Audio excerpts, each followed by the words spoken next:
Good morning, Chris Gibson here at the chipping facility at Royal Queensland Golf Club. Just going to go through some practice drills and things like that we use on a regular basis, and we try to get people to practice properly. So I have 3 yellow cones here. You'll also notice that I have, and I'll show you some footage of this in the video. There is 2 flags up there, the 2 closest flags here, and they've got some circles around them. One is for a better player, one is for our club golfer, to be able to give them a scoring game, to produce the results that we'd like to see. So to start off with, we're not going to use a scoring game per se. We're just going to talk about 5 golf balls hitting some different shots. So you can choose to hit the 5 golf balls with one club.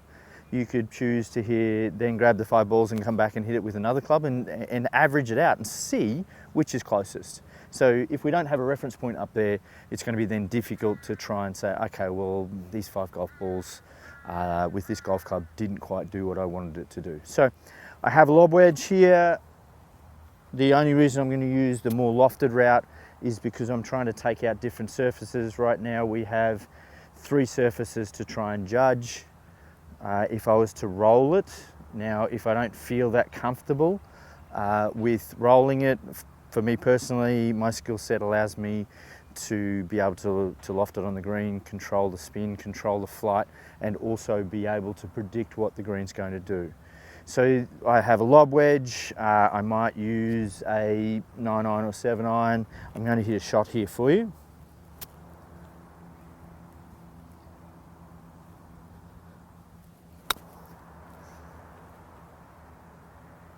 Just outside my little circles, it's about 6 feet away. So for the purposes of this, we're going to use a couple of different golf clubs. I actually just had one of my players see me just prior to me coming out here, and he said, I really struggled with my chip and runs yesterday. Now, this guy shot 7 under, so he couldn't have been struggling that much, but we just talked about there's a little false front here on this green, and if I fly it into that false front, it will pop up and it's hard to judge what it's going to do. So sometimes a 9-iron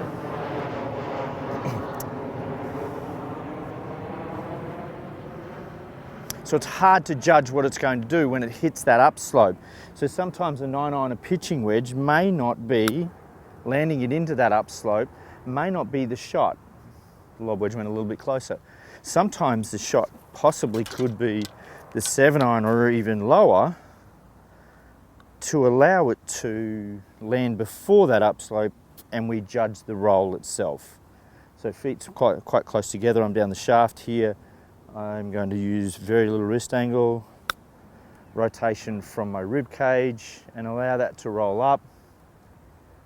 So that's inside our first circle. So that would be a decent score for our scoring game. And then we could go to the pure extreme, even more if you wish to, i.e. the least amount of loft. And you've seen me do this in other videos around the 17th green. I feel I don't have control over that. That's me personally. But somebody else may have good control over that. So don't limit yourself, don't close your mind to one option in and around these greens. Okay, so I have a shot over here with over the top of the bunker. That's going to leave me with no option but to play a high lofted golf club. I have a shot over here in the rough, which we'll go through and play some of these shots in a second. And that gives me a couple of different options. We'll talk about how the ball reacts and so on and so forth. So let's get over and play some different shots.